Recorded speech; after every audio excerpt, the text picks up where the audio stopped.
चलो भाई देखो अब मैं क्या करता हूँ।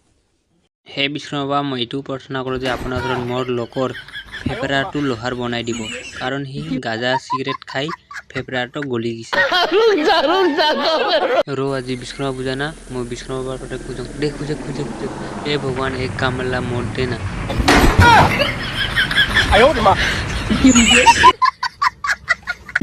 আজি খালি এক পেক চাউলা খাম, কালি পাৰে না খাম আৰু আজি বিশ্বকৰ্মা পূজাৰ কাৰণে খালি এক পেক খাম।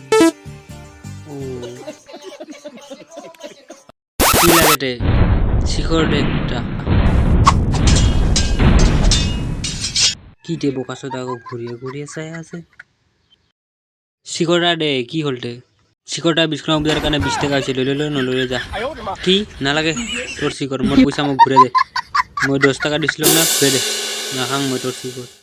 পূজার নামত পয়সা বাড়াবা আইছে কেলা, পয়সা তো নাই র, তামারে ফেনা দিয়া ঢুং সাইকেল গো। মোর সাইকেল কি মজা ঢুং ভাল করে ঢুং র রৌমি গেল তার বাইকত লাগে দং অলপ ফেনা র লাগে দং দেখা তো না ভাই পুরা ফেনা লাগে দং র।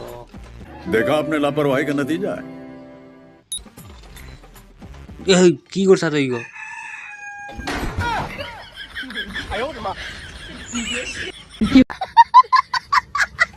জঙ্গলত ফেলে দিয়ে সাইকেলটো মারান দিছে রে। উফ লোক বিষ্ণু